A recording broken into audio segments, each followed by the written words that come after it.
नमस्ते बच्चों, एक बार फिर से आपका स्वागत है हमारे इस YouTube चैनल रेडियंस ट्यूटोरियल पर। और आज हम फिर से आप लोगों के बीच लेके आए हैं कक्षा 9 बिहार बोर्ड का ये कक्षा 9th का जीव विज्ञान का दूसरा अध्याय है उत्तक। इससे पहले हमने कोशिका अध्याय को ऑलरेडी पढ़ा दिया है।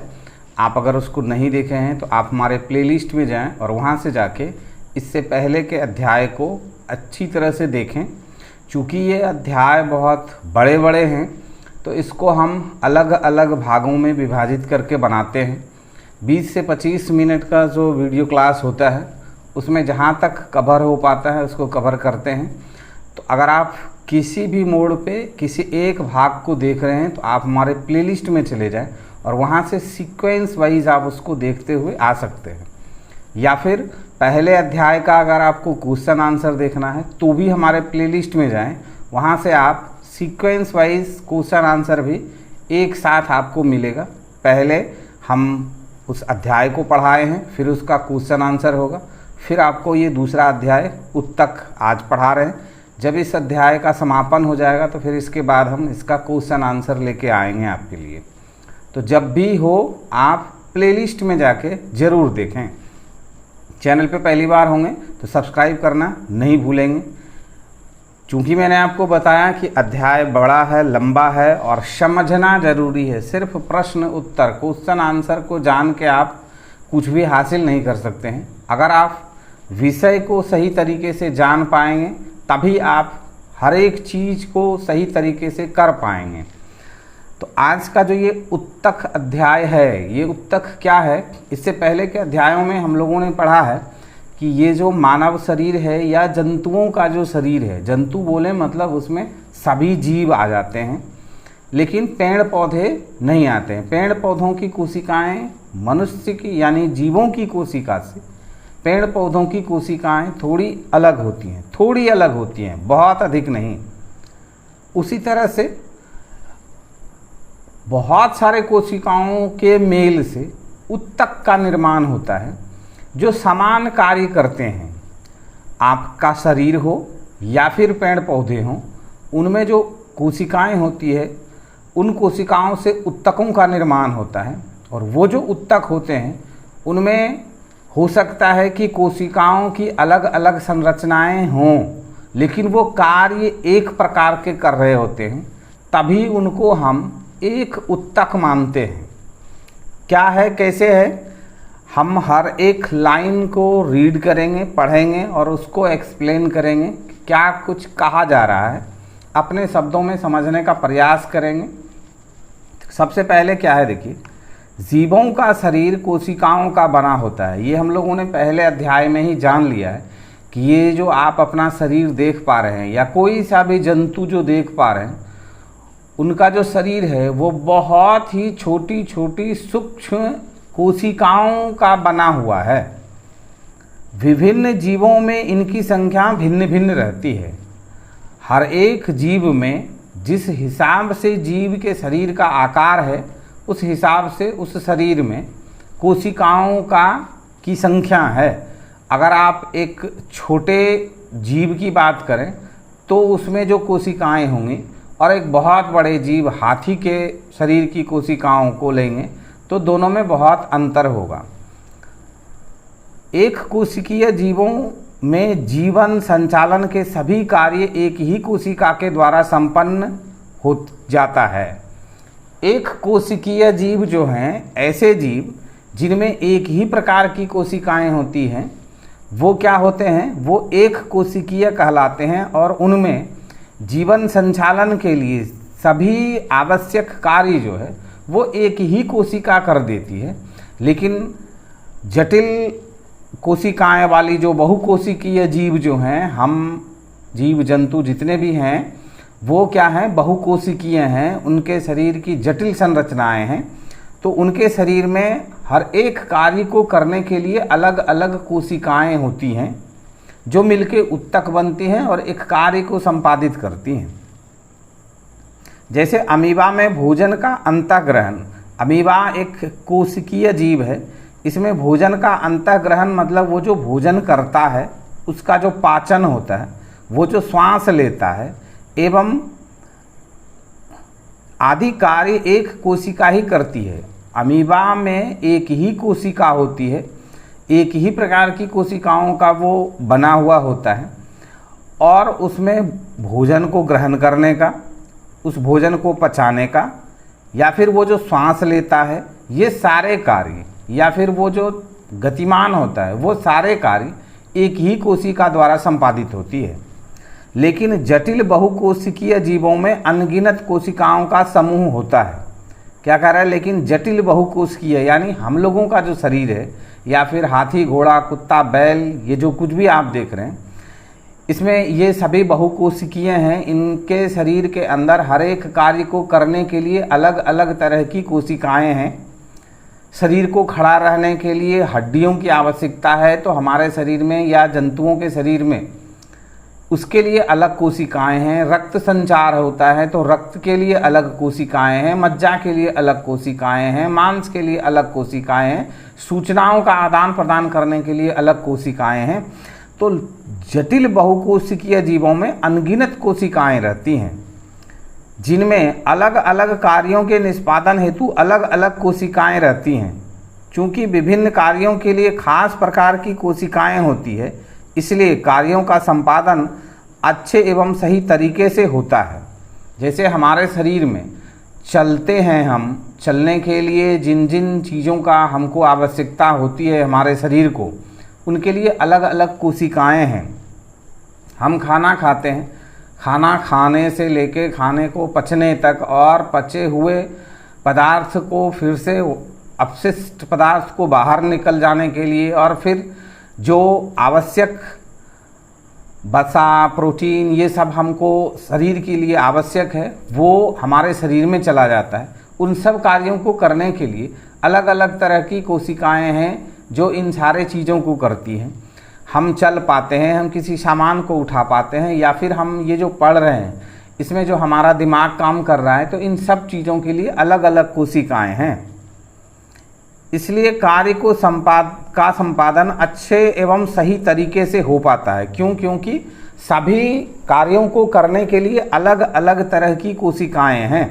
एक ही कोशिका होने से या फिर बहुत कम कोशिका होने से हम इस तरह से अपना जो कार्य कर पाते हैं वो हम नहीं कर पाते।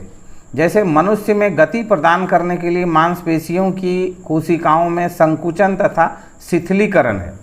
हमारी जो मांसपेशियां हैं उसमें क्या है? संकुचन है, यानी वो मुड़ता है, तभी तो हम ऐसे ऐसे कर पाते हैं। और शिथिलीकरण यानी हम एक जगह जो खड़ा रह पाते हैं वो कब होता है? जब हमारी मांसपेशियां शिथिल होती हैं तभी हम खड़े रह पाते हैं। अगर वो शिथिल होने की क्रिया उनके अंदर ना हो, वो गुण उनके अंदर ना हो, तो हम खड़े नहीं रह पाएंगे, हम गिर जाएंगे, हम उठ ही नहीं पाएंगे, हमारे हाथों में हमारे पैरों में ताकत ही नहीं मिलेगा, तो हम किसी चीज़ को उठा नहीं पाएंगे। तो इन सब कार्यों को करने के लिए अलग अलग कोशिकाएं हैं, उनका अलग अलग तरह का आकार है और वो अपने कार्य को अपने तरीके से करते हैं। रक्त कोशिकाओं के द्वारा ऑक्सीजन, खाद्य पदार्थों, हार्मोन्स तथा अपशिष्ट पदार्थों का संवहन, तंत्रिका कोशिकाओं द्वारा संदेशों का वाहन आदि। क्या होता है?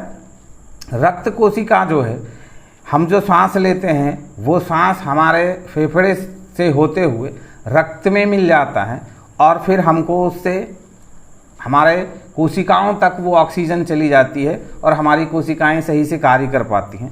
खाद्य पदार्थ हम जो कुछ भी खाते हैं उससे जो प्रोटीन, वसा, ये सभी चीज़ें क्या होता है वो हमारे खून तक चला जाता है, उसको भेजने के लिए अलग कोशिकाएं हैं। हार्मोन्स, अपशिष्ट पदार्थों का संवहन, जो बेकार पदार्थ हैं उनका संवहन होता है। तंत्रिका कोशिकाएं, शरीर में जो तंत्रिका कोशिकाएं हैं वही हमारे शरीर को संचालित करती हैं।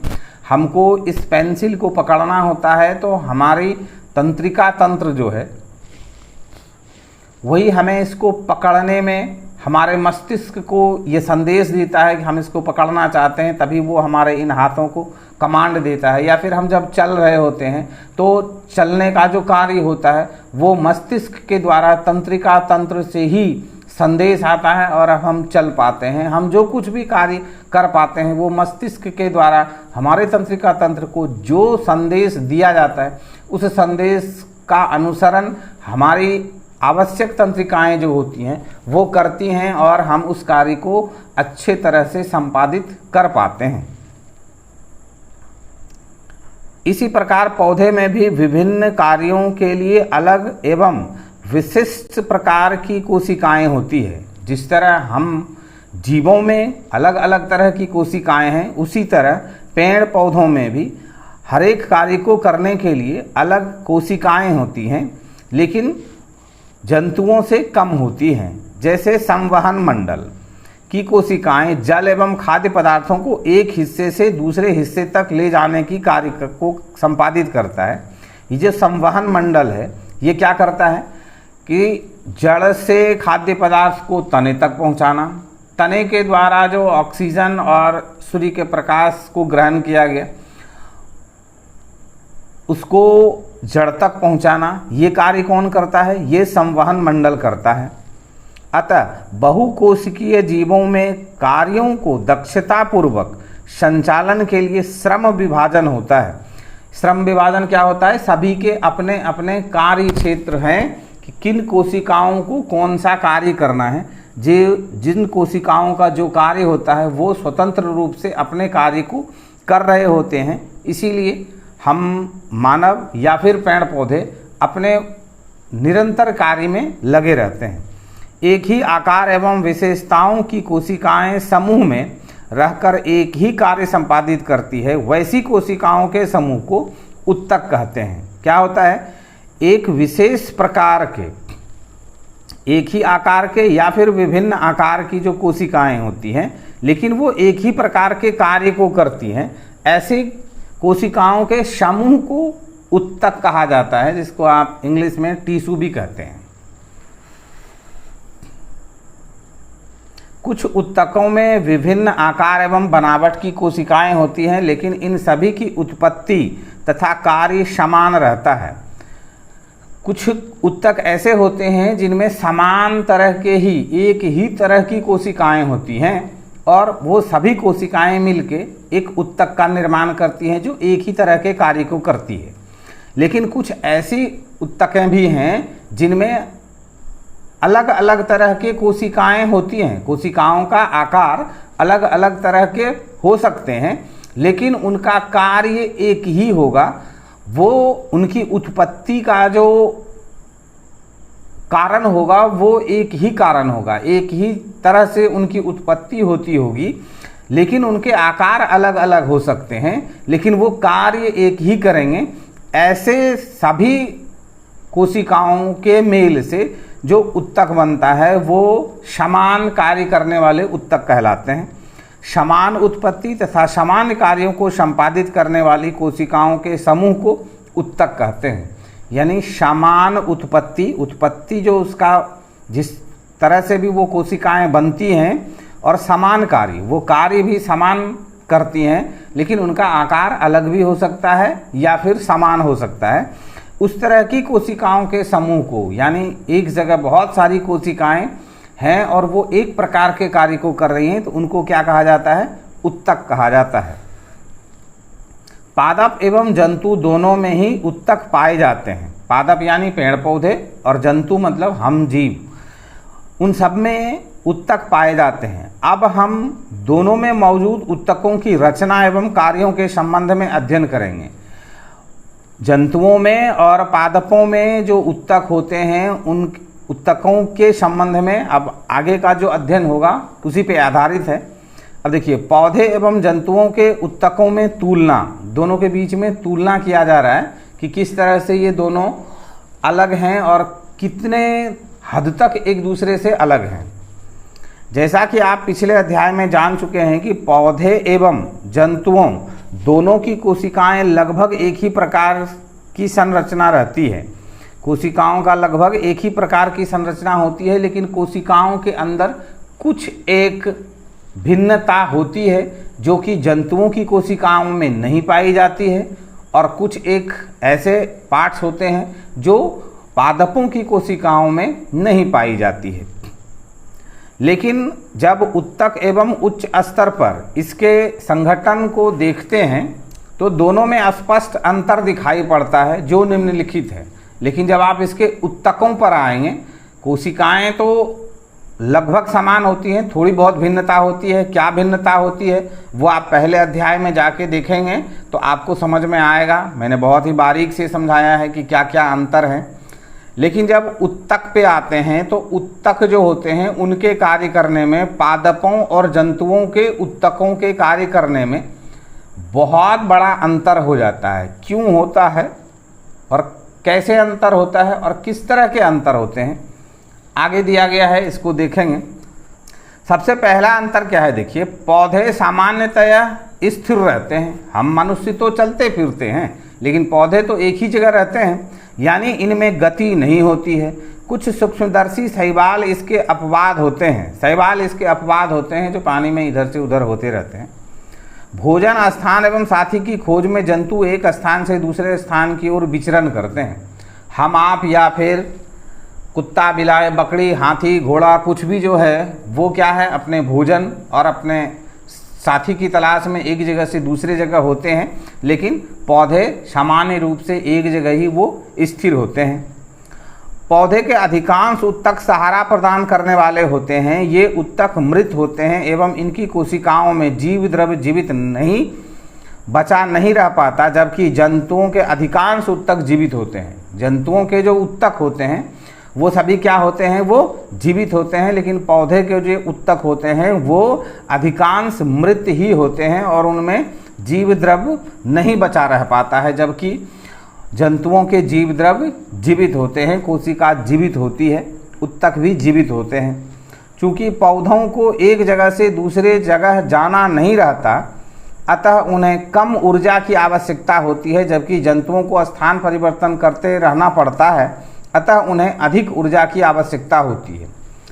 पेड़ पौधे एक ही जगह रहते हैं इसलिए उनको ऊर्जा की कम आवश्यकता होती है। लेकिन हम आप क्या हैं, एक जगह से दूसरे जगह जाते हैं या फिर बहुत तरह के कार्य करते हैं। हम अभी आपको पढ़ा रहे हैं तो इस पढ़ाने में हमारे द्वारा ऊर्जा का संवहन हो रहा है, हम ऊर्जा को खर्च कर रहे हैं, तभी हम बोल पा रहे हैं। जब हम कमज़ोर हो जाते हैं, बूढ़े हो जाते हैं या फिर हम बीमार हो जाते हैं तो हमारे शरीर के अंदर ऊर्जा की कमी हो जाती है। इस वजह से हम बोल नहीं पाते हैं, हम चल नहीं पाते हैं। तो हमारे शरीर में जो कुछ भी कार्य हो रहा है उस कार्य को करने के लिए ऊर्जा की आवश्यकता होती है, तो हमें अधिक ऊर्जा की आवश्यकता होती है, जबकि पौधों को बहुत कम ऊर्जा की आवश्यकता होती है। पौधों की वृद्धि कुछ क्षेत्रों में ही सीमित रहती है एवं इसमें पाए जाने वाले उत्तक जीवन भर विभाजित होते रहते हैं। इनके जो उत्तक हैं वो जीवन भर विभाजित होते रहते हैं, तभी तो ये पौधे जीवन भर बढ़ते रहते हैं जब तक कि उनका मरने का समय ना आ जाए। विभाजन क्षमता के आधार पर ही इन उत्तकों का वर्गीकरण किया जाता है। जंतुओं में वृद्धि एक रूप होती है, यानी इसमें विभाजन तथा अविभाज्य क्षेत्रों का विभाजन नहीं होता। क्या होता है, पौधों में जो उत्तक होते हैं वो विभाजित होते रहते हैं और इनकी विभाजन क्षमता के आधार पर ही उत्तकों का वर्गीकरण होता है। क्या है वर्गीकरण, ये इसके आगे जब जाएंगे तो किस तरह से उत्तकों में वर्गीकरण है, पादपों के उत्तकों का किस तरह से वर्गीकरण है, किस तरह से वो विभाजित होते हैं और किस तरह से फिर वो अपने रूप को बदल के वो अस्थायी रूप में चले आते हैं, उसका अध्ययन होगा। अभी यहाँ पे सिर्फ आपको विभाजन समझाया गया है। अब देखिए, संरचनात्मक संगठन के आधार पर जटिल जंतुओं के अंगों एवं अंग तंत्रों की बनावट जटिल पौधों की तुलना में अति विशिष्ट होता है तथा सीमित रहती है। यह विशिष्टता उन्हें विभिन्न प्रकार के अनुकूलन को प्रदान करती है। हमारे शरीर के अंदर जो अलग अलग कार्यों को करने के लिए अति विशिष्ट उत्तक बने हुए हैं, यही हमको अनुकूलन प्रदान करते हैं। यानी हम अपने इन हाथों को उठाना चाहते हैं तो हम अपने इन हाथों को उठा पाते हैं, हम अपने इन उंगलियों को चलाना चाहते हैं तो हमारी तंत्रिका तंत्र सिर्फ इन्हीं उंगलियों को चलने का संदेश दे रही है। तो ये शेष 4 उंगलियां स्थिर हैं और ये उंगलियां ही हिल रही हैं। ये हमारे कोशिकाओं का विशिष्टता है, तो ये हमें अनुकूलन प्रदान करती है। हम किसी चीज़ को ऐसे पकड़ लेते हैं, ये कैसे संभव होता है, सभी के कार्य अलग अलग हैं मगर एक समान कार्य करते हैं। तो ये हमारे कोशिकाओं का, हमारे उत्तकों का ये विशेषता है। अब देखिए पादप उत्तक। अब पादप के उत्तकों के बारे में आगे का अध्ययन शुरू होगा। उत्तक के कोशिकाओं की विभाजन क्षमता के आधार पर पादप उत्तक दो प्रकार के होते हैं। पादपों में जो उत्तक पाए जाते हैं वो दो ही प्रकार के पाए जाते हैं। क्या होता है? एक विभज्योतिकी उत्तक और दूसरा अस्थायी उत्तक। मनुष्यों में, जंतुओं में जो उत्तक हैं वो कई तरह के उत्तक हैं, आगे जाएंगे तो उसका भी अध्ययन होगा। लेकिन पादपों में दो ही प्रकार के उत्तक होते हैं, एक विभज्योतिकी उत्तक और एक अस्थायी उत्तक। विभज्योतिकी उत्तकों में भी कुछ अलग अलग तरह के उत्तक हैं और अस्थायी उत्तकों में भी कुछ अलग अलग तरह के उत्तक हैं। कौन किस कार्य को करता है ये आगे के अभी जो अध्याय को पढ़ेंगे उसमें आप समझ जाएंगे। विभज्योतिकी उत्तक। विभज्योतिकी उत्तक अवयस्क जीवित कोशिकाओं का बना होता है। ये क्या होता है? अवयस्क होता है, मतलब परिपक्व नहीं होता है, और जीवित कोशिकाओं का बना होता है जिसमें विभाजन की क्षमता होती है। विभज्योतिकी उत्तक में क्या होता है? विभाजन की क्षमता होती है। इस उत्तक की कोशिकाएं छोटी या अंडाकार या फिर बहुभुजी यानी बहुत सारे भुजाओं वाली होती हैं और इसकी भित्ति सेल्यूलोज की बनी होती है। प्रत्येक कोशिका घने कणयुक्त कोशिका द्रव्य से भरी रहती है। ये जो विभज्योतिकी उत्तक होते हैं इसमें क्या होता है? घने कणयुक्त कोशिका द्रव्य से भरी रहती है। इन कोशिकाओं में प्रायः रसधानी अनुपस्थित होती है। इस विभज्योतिकी उत्तक में रसधानी नहीं होती है। इसमें एक बड़ा केंद्रक होता है तथा कोशिकाओं के बीच में अंतरकोशिकीय स्थान नहीं पाया जाता है। जिस तरह से आप केमिस्ट्री में भी पढ़ते हैं कि कोई सा भी जो पदार्थ है उसके बहुत छोटे से छोटे टुकड़े हैं और उन टुकड़ों के चारों ओर उनके छोटे छोटे कण होते हैं और उन कणों के बीच में अंतराणुक स्थान होता है। तो उसी तरह से एक कोशिका से दूसरे कोशिका के बीच में भी खाली स्थान होता है। लेकिन ये जो विभज्योतिकी उत्तक होते हैं इसमें अंतरकोशिकीय स्थान नहीं पाया जाता है। ये एकदम एक दूसरे से सटे हुए रहते हैं। यह उत्तक स्थिति के आधार पर निम्नलिखित तीन प्रकार के होते हैं। पौधों में वृद्धि का स्थान विभज्योतिकी उत्तक द्वारा बनता है। इसके आधार पर हम इसे शीर्षस्थ, पार्श्वस्थ और अंतर्वेशी कहते हैं। पौधों में, पादपों में जो वृद्धि होती है, जो पौधे बढ़ते हैं वो किसके द्वारा बढ़ते हैं? इसी विभज्योतिकी उत्तक की सहायता से वो बढ़ते हैं। और उसमें तीन भाग होते हैं, तीनों के अलग अलग कार्य हैं। वो तीनों भाग क्या होते हैं? एक शीर्षस्थ, दूसरा पार्श्वस्थ और तीसरा अंतर्वेशी। ये क्या है शीर्षस्थ, क्या है पार्श्वस्थ और क्या है अंतर्वेशी? इसको जब आप समझ लेंगे तो फिर आपको विभज्योतिकी किसको कहते हैं और इनके क्या क्या कार्य हैं ये आप अच्छी तरह से समझ पाएंगे। विभज्योतिकी के द्वारा बनी नई कोशिकाएं शुरू में इन्हीं की तरह होती हैं। विभज्योतिकी के द्वारा बनी नई कोशिकाएं शुरू में इन्हीं की तरह होती हैं, लेकिन परिपक्वता के बाद इनके गुण में परिवर्तन हो जाता है एवं ये दूसरे उत्तकों के घटकों के रूप में विभाजित हो जाते हैं। ये जो विभज्योतिकी उत्तक हैं इनके जो शुरुआती उत्तक होते हैं वो शुरू में तो जिस कार्य को कर रहे होते हैं, लेकिन उसके बाद उनका जो विभाजन होता है तो फिर जो उनके आगे दूसरे उत्तक बनते हैं तो फिर उसके पीछे का जो उत्तक होता है उनमें विभाजन की प्रक्रिया बंद हो जाती है और वो फिर दूसरे कार्य में लग जाते हैं। उनका कार्य अस्थायी हो जाता है और फिर विभज्योतिकी उत्तक के जो आगे का सिरा होता है वो अपने कार्य को निरंतर करते रहता है। यानी विभज्योतिकी उत्तक में वृद्धि का जो कार्य है वो कार्य हो रहा है और उसके बाद का जो पीछे का भाग बचते जा रहा है वो अपने दूसरे कार्यों को संपादित करने लगता है और आगे के जो उत्तक हैं वो उसी कार्य को करते रहते हैं और अपने से फिर पीछे आने वाले उत्तक वो उसी दूसरे कार्य में परिवर्तित हो जाते हैं और इनको वो उनके घटक के रूप में काम करते हैं, यानी उनके सहयोगी के रूप में वो काम करने लगते हैं। अब देखिए शीर्षस्थ विभज्योतिकी उत्तक क्या है? तने एवं जड़ के शीर्ष भाग में होता है। पौधे का तना बढ़ता है और फिर उसका जड़ बढ़ता है। तना बढ़ता है तभी पौधे विकास करते हैं और जड़ बढ़ता है तभी पौधे विकास करते हैं। तो तने के सबसे आगे का जो भाग होता है और जड़ के सबसे आगे का जो भाग होता है उसी को कहते हैं शीर्षस्थ विभज्योतकी। तथा लंबाई में वृद्धि करता है। यह उत्तक प्राथमिक विभज्योतक से बनता है। इससे कोशिकाएं विभाजित एवं विभेदित होकर अस्थायी उत्तक बनाते हैं। इससे पौधों में प्राथमिक वृद्धि होती है। विशिष्ट कार्य करने के लिए अस्थायी रूप और आकार लेने की क्रिया को विभेदीकरण कहते हैं। ये शीर्षस्थ विभज्योतिकी का कार्य है बढ़ना, विभाजन होना। विभाजन जब होता है तो वो आगे बढ़ता है और आगे जब बढ़ता है तो अपने पीछे दूसरे जो उत्तक छूटते हैं वो फिर विशिष्ट कार्य को करने लगते हैं और इसको क्या कहते हैं? विभेदीकरण। अब देखिए, पार्श्वस्थ विभज्योतिकी उत्तक जड़ तथा तने के पार्श्व भाग में होता है एवं द्वितीयक वृद्धि करता है। इससे संवहन उत्तक बनता है। प्रतिवर्ष नए नए संवहन उत्तक बनते हैं जो भोजन संवहन का कार्य करते हैं। सबसे पहला शीर्षस्थ विभज्योतिकी उत्तक है, उसके बाद क्या है? पार्श्व विभज्योतिकी उत्तक। पार्श्व विभज्योतिकी उत्तक जो होते हैं वो कहाँ होते हैं? पौधों के जो पादपों के जो चमड़ी होते हैं उस चमड़ी के बाद का जो भाग होता है। पौधे को जब आप काटते हैं तो अंदर में एक हड्डी के तरह कठोर भाग मिलता है, उससे ऊपर एक आपको लेयर चढ़ा हुआ मिलता है जिसको हम आप ऐसे छिलका बोलते हैं। तो वो जो छिलका होता है वो पार्श्वस्थ विभज्योतिकी उत्तक है। और उससे भी ऊपर जो तना है या फिर जड़ है वहाँ पे क्या होता है? शीर्षस्थ विभज्योतिकी होते हैं।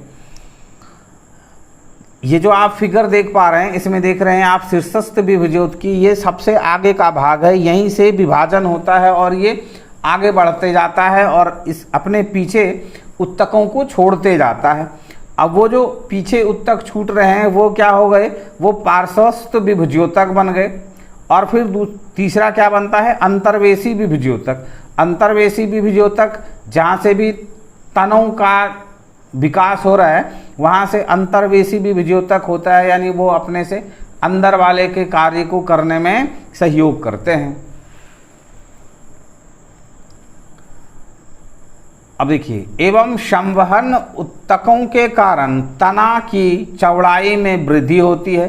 संवहन उत्तक में उपस्थित कैबियम एवं वृक्ष की छाल के नीचे का कैबियम पार्श्वस्थ विभज्योतिकी का उदाहरण है। क्या है? तने की चौड़ाई बढ़ाता है कौन? पार्श्व विभज्योतिकी उत्तक जो हैं। और संवहन उत्तक में अवस्थित कैबियम एवं वृक्ष की छाल के नीचे का कैबियम पार्श्वस्थ विभज्योतक का उदाहरण है। ये जो पार्श्व विभज्योतक क्या है? छाल और हड्डियों के बीच में जो रेशेदार तने के रूप में पाया जाता है उसी को आप पार्श्व विभज्योतक कह सकते हैं। अंतर्वेशी या अंतर्विष्ट विभज्योतिक उत्तक अस्थायी उत्तक के बीच में पाया जाता है। अस्थायी उत्तक जो होता है बीच का जो भाग है उसके बीच में वो पाया जाता है। ये पत्तियों के आधार में या टहनी के पर्व के दोनों ओर पाए जाते हैं एवं वृद्धि करके अस्थायी उत्तकों में परिवर्तित हो जाते हैं। ये क्या होते हैं? तने और ये पत्तियों के आधार या फिर टहनियों, छोटी छोटी डालियां जो होती हैं उनके पर्व मतलब इंटरनोड के दोनों ओर पाए जाते हैं एवं वृद्धि करके अस्थायी उत्तक में परिवर्तित हो जाते हैं। वो वहाँ से अलग शाखाओं को निकालते रहते हैं और वो अपना अस्थायी रूप धारण कर लेते हैं। अब देखिए, कार्यकलाप में क्या है? कार्यकलाप में 2 शीशे का जार लेकर इसे पानी से भर दें, 2 स्वस्थ प्याज लें एवं एक को एक जार के ऊपर तथा दूसरे को दूसरे जार के ऊपर इस प्रकार रखें कि गोल जड़ वाला हिस्सा पानी में डूबा रहे। दोनों जारों को सूर्य प्रकाश में कुछ दिनों के लिए रखें। दोनों में आप देखेंगे कि प्याज के पानी वाले हिस्से में जड़ें निकल रही है। हर दिन इन जड़ों की लंबाई में वृद्धि होती है। जैसे आप स्केल की सहायता से माप लें एवं तुलनात्मक अध्ययन करें। 1 सप्ताह के बाद एक प्याज की जड़ों के शीर्षस्थ भाग को कैंची से काटकर पुनः उसे जार पर रख दें। अब इन दोनों प्याजों की जड़ों की वृद्धि का तुलनात्मक अध्ययन करें। आप देखेंगे कि शीर्षस्थ हिस्से के कटने के बाद जड़ों का लंबाई में वृद्धि नहीं होती है। ये जो आप देख पा रहे हैं, इस तरह से आपको करके क्या कहा जा रहा है कि आप इससे पहले आपने पढ़ा कि शीर्षस्थ भाग जो है वो कहाँ होता है, जड़ों में होता है और फिर तनों में होता है। तना यानी किसी भी पौधे का सबसे ऊपरी भाग जो होता है। हर एक टहनियों के ऊपरी भाग जो होते हैं, जहाँ पे छोटे छोटे कोमल कोमल पत्ते निकलते हैं, उसको शीर्षस्थ या तना आप कहते हैं। या फिर जड़ के जो सबसे आखिरी हिस्सा होता है वो भी शीर्षस्थ है। वहाँ से ही बीजज्योतियों का विभाजन होता है और वो आगे बढ़ते रहते हैं। तो जैसे ही आप प्याज के जड़ों को आप काट देते हैं तो उसके शीर्षस्थ भाग कट जाते हैं। तो फिर वहाँ से अब वहाँ सिर्फ अस्थायी उत्तक रह गए हैं। विभाजित होने वाले उत्तक अब वहाँ पे नहीं रह गए हैं, जिस वजह से अब फिर से उन जड़ों में वृद्धि नहीं हो रही है और कभी नहीं होगा। फिर से उस प्याज के द्वारा फिर से दूसरे जड़ों का यहाँ से निकलना शुरू होगा, तभी वो फिर आगे बढ़ेंगे। लेकिन ये जो जड़ के शीर्षस्थ भाग कट गए, इसके बाद फिर से इनमें विभज्योति उत्तक में वृद्धि होने वाला जो गुण है वो वहाँ पे अब समाप्त हो चुका है, वो नहीं है। आपने उसको काट के हटा दिया है तो शीर्षस्थ भाग इसका कट के खत्म हो गया। जैसे आप किसी टहनी को काट देंगे तो फिर उस टहनियों का विकास नहीं होगा, वो नहीं बढ़ेगा। उसमें फिर से दूसरे टहनी निकलेंगे तभी वो विकास करेंगे। लेकिन जिस टहनी का आपने आगे का भाग काट दिया वो फिर से आगे नहीं बढ़ सकता है। तो आज के इस क्लास को यहीं पे ख़त्म करते हैं। इसके बाद हम लोग अस्थाई उत्तक में जाएंगे। आज हम लोगों ने विभज्योतिकी उत्तक के बारे में अध्ययन किया। दूसरे क्लास में हम लोग अस्थाई उत्तक के बारे में अध्ययन करेंगे। तो आपसे हमारा रिक्वेस्ट है कि अगर आप इस अध्याय को पढ़े तो आप इसके बाद वाले अध्याय को भी पढ़ने के लिए, हमारे चैनल से जुड़े रहने के लिए हमें सब्सक्राइब कर लें।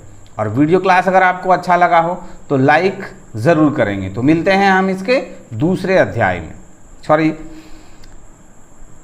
तो मिलते हैं हम इसके अस्थाई उत्तक अध्याय से।